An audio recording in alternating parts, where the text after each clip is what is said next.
ڕاستە باشە کاپتن بەڕێستان ماوەیەک سەرۆکی یانەی بروسک بوون باشە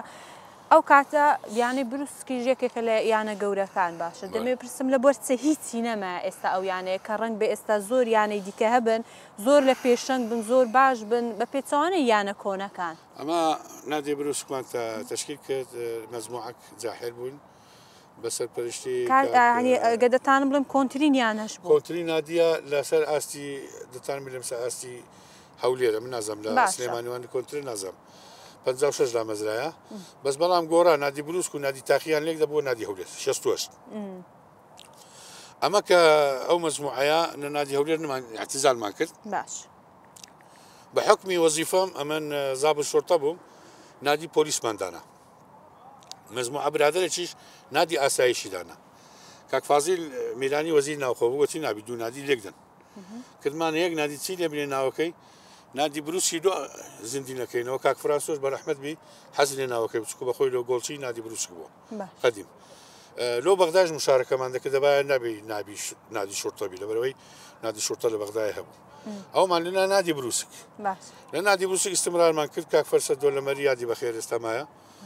ئەو ڕئیس نادی بوو چەند ساڵک دوای پاشەوەی ئەو نادی بەجێ هێشتووە ئەنجومەنی باڵای وەرزش ئەمن ئیستلامی نادیمان کرد دەتوانم بڵێم لە ساڵی 1940ەوە نادیمان ئیستلام کرد 2 ساڵ لە سێک دیدی بووینە بەتەڵی کوردستان بەو لاعیبانەی خۆمان بەبێ کەسێک نادی لاعیبی شەباب و ناشینمان نەبوو بەبێ هیچ ئیمکانیەتێک ئیمکانیەتشمان نەبوو یعنی ئیمکانیەتی بەس ئەوەندەمان هەبوو لە وەزارەتی ناوخۆ هەندێک هاوکاریان دەکردین ئەوە بوو زیاتر نەبوو لاعیبیان لۆ تەعیین کردبووین ئەوە نەبوو 2 ساڵ لە سێک دی بەتەڵ دەوری بوون 2 ساڵ نا هەر 4 ساڵ 5 ساڵیش بەس لاعیبمان پێڕاگەندە دایکمان نادی هەولێر وحید ڕئیس نادی هەمووش دەزان لاعیبەکانەوە جێشیان لە منە کە گەمەمان دەبوو لەگە نادی هەولێر دەمگو حەز ناکەم بنەوە دەیانگو بۆ ڕئیس نادی بڵێ حەز ناگوتم نەخێر حەزم لێ تەعادل لەگە هەولێرە بش بنەوە کەیفم پێ نایە والله بە هەموو دڵم یعنی حەزم لێ کەس هەولێرە باتەوە حتى نادی خۆشم بی حەزم لێ بە ئەو لاعیبانەیە بروسک هەموو بێنە نادی هەولێر گەمە بکەن لەبەرەوە من دەمانزانی لاعیبی عەرەب دەینن ئەوە دەینن با کوردەکانی خۆمان گەمەکەوت وەکو ئێستا کاپتن هەر بەڕاستی ئێستا گەر تەمەشا بکەین داکمان بابمان ینی کەسە گەورەکانی دەوروبەرمان و چی هەولێر تۆپانەی هەیە زۆر هاندەرینە زۆر حەزی لێ بباتەوە وتی باس کرد هەولێر داکە بەڕاستی بەڵێ ئەمە گوتیتم لە بابم خۆشەویستی داکمە ڕاستە باشە کاپتن زۆر خۆشەویستی بووە بەس هەولێر کیانی هەولێری ئەتوو ئەمن شتەکە دۆ دەجێرمە ماتوو لەسەر هەولێری ناو قەیسەری سوتان ڕاستە چووی نەوێن دەرێ ئەمن برادرم زۆر هەیە لەوێ دانیشم گریام دووسێ برادری هەولێر گوتی تاریق دوکانی نییە لێکوانە هاتن ئەمنی هەرگەرە گوتم زانەوە دەگریم گوتم معالیمەکەمان تێکچوو معالیمی هەولێرەوە ئەوە معالیمی هەولێرەیە نابی هەولێر ئەوها تێک بچی سەبەبکار چێنە سەبەبکار چاوی کۆرەبی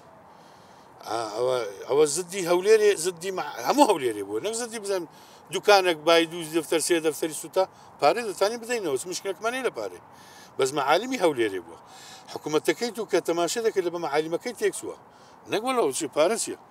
پارێ دەتانی ئەمما کۆ بکەین و ئێستا لێکوانە لە هەولێرێ لەناو ئەو مەلعەبێ ڕاوەستیم لە کاکە هەموو تاوەرن هەرێک و 1000 نایدانن هەموو دێن وەڵای لەوانێ بە 50 میلیۆن دۆلاریش خەرکەینەوە ئێستا لێکوانە بەس ئەتوو معالیمەکەمان لێ تێک مەدەن ئەوەی ئەمە شانازی پێوە دەکەن شێخی چۆلیە شێخی چۆلیە معالیمی هەولێرێ قەڵاتی هەولێرەیە ناو قەیسەریە شخصیەتەکانوانە شخصیت عائیلەکانوانە عائیلە بەرزەکان ئەوانی ڕێز عەشیرەتەکان ئەوانی لە هەولێرە گەورە بوونە ئەوە هەرچی ئەوە سوورچی ئەوە دزەیی ئەوە خۆشناوە ئەو شخصیەتی زۆر بەڕێز دکتۆرەکانمان مەلایەکانی دینیمان ئەوانە هەموو